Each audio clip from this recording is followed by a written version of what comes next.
You know what? Looking back after 19 years, this game don't look half bad for 19 years old. But there we go. This is another video from Knights of the Old Republic, the first game in the series. This was my playthrough as a light side Jedi. I did one playthrough light, and I'm just currently doing a playthrough dark side. And it's fairly good fun. It's silly. I'm playing a strength 10 rogue character, but I mean, just to show you, get stimmed up, you can batter the hell out of things. Being a rogue, you get your sneak attack damage if you flank someone or hit them in the back, or if they're stationary. So one of the things you do is move one of the warrior types in behind, so when he turns to fight them, you do massive damage in the back. It's quite cheap, but it works really well. And yeah, your character, he just does massive damage with the sneak attacks. It hits so hard. And even with strength 10, constitution 10, the stat line towards the end of the game looks really impressive. This is like right towards the end of the game. And now I'm going to say, after this clip we start to get into heavy spoiler territory, so if you've never played the game, you may not want to watch the rest of the video, because I will be revealing the part of the game that makes it my favourite game, which is one of the big plot points. It's the big plot point.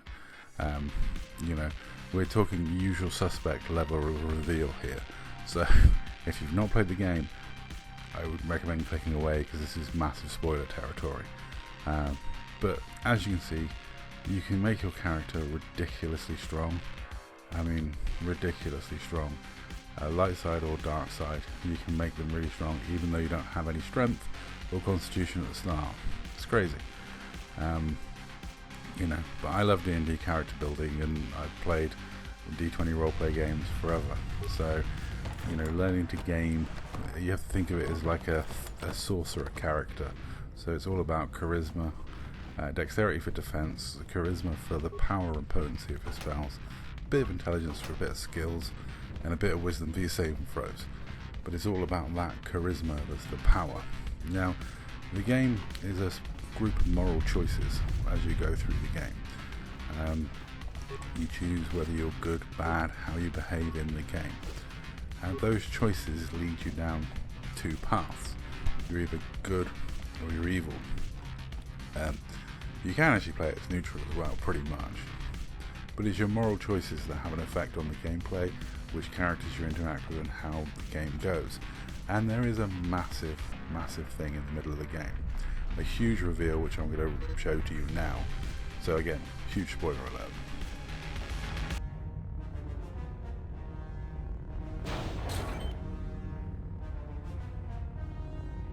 Darth Malak. Down you go!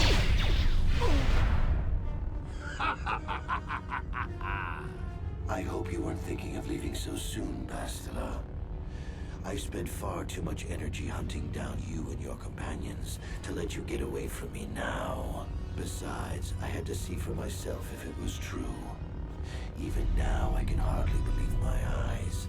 Tell me, why did the Jedi spare you? Is it vengeance you seek at this reunion? What? I wonder how long even the combined...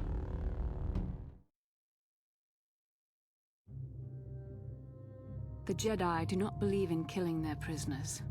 No one deserves execution, no matter what their crimes. The Council would not normally accept an adult for training, but this is a special case. They say the Force can do terrible things to a mind. It can wipe away your memories and destroy your very identity. Tatooine. Kashyyyk.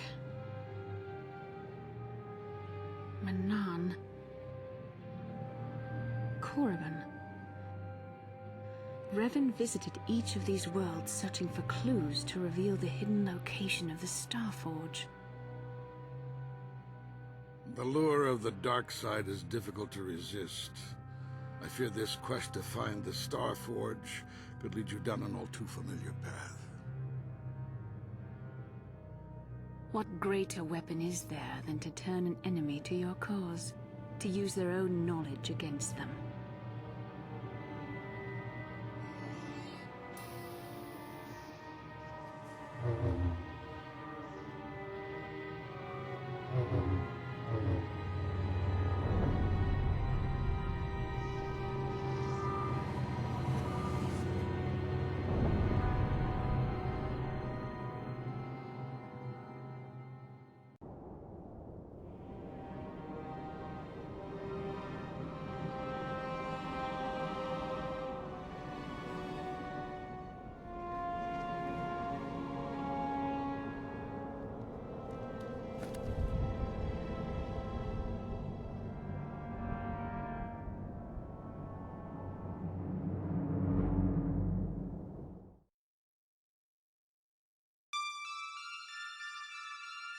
Now, I must admit, I did work out what the twist was going to be when I first played the game, but it's still a Kaise Soze level of twist. It's not so much about the twist, it's the execution of the delivery of the twist that I find so interesting.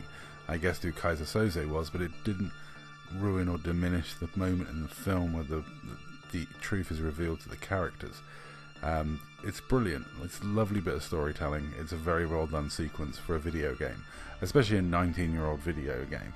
And it spawned a lot of video games after it where you had these paths, multiple paths, you know, multiple story strands, different interactions mean you can do different things.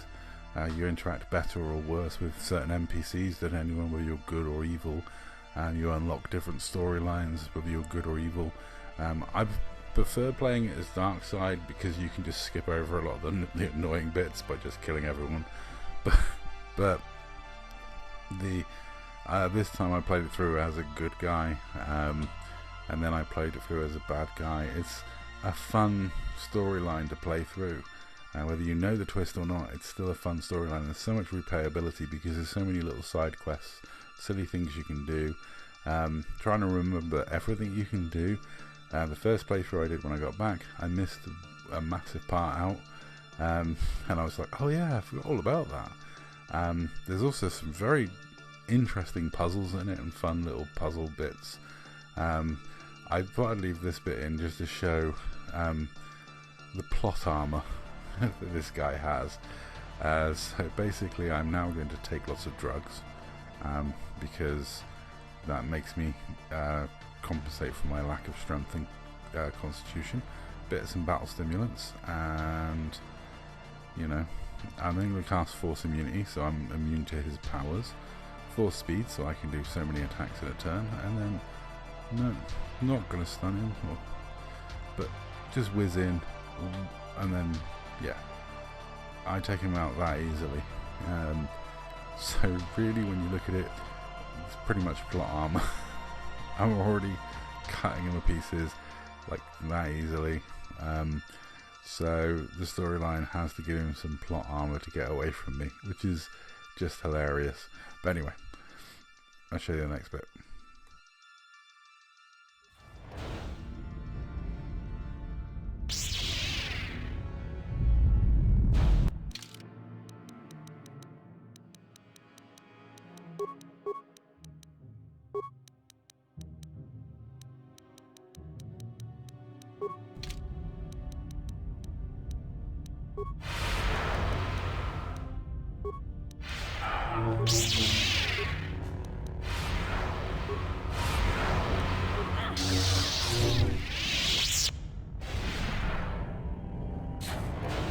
This isn't over. Your friends do. For the Jedi!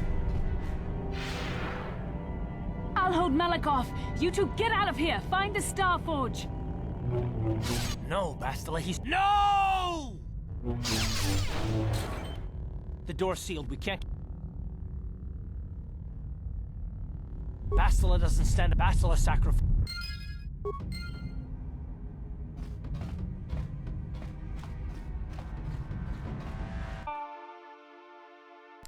So I suppose my only complaint about the game is that the bad guys given plot armor, and the game's too easy in certain places, or you get too powerful for the game. But that's kind of my own fault for gaming the game with my character design and you know, the way I do my character. He becomes sort of very powerful. But there's certain sequences in the game that are, even for my character, a little bit of a struggle. I do know there's people that have completed this game with ridiculous character builds. You can actually stealth past so much of this game. It's ridiculous. You can complete it at a lot lower level than I always get to the max level and complete it, but you can complete it at a lot lower level by using masses of stealth to get past stuff. There are some really fun online versions. I must admit, one of my favourite things was on the PC version. There used to be a mod, so you could start as a Jedi, and a level 20 Jedi is just hilariously powerful. Whereas even as a level, I think it's 12 Jedi, level 8 rogue that my character is this version, this run through, it's super powerful. The character development is really, really powerful. I'm glad I'm playing Star Wars roleplay. I'm actually playing a Star Wars roleplay game with dice and friends around a table at the moment, and we're using the new system, because the D20 system for Star Wars roleplay just seemed to be quite broken. But the new system with their own special dice, and that is a really fun RPG, very storylined. I'm playing a Jawa scavenger, thieving git, bit of a hacker character, while there's 2 wannabe Jedis in my party. Anyway, that's all for this video. Thank you very much for watching. I hope you enjoyed it.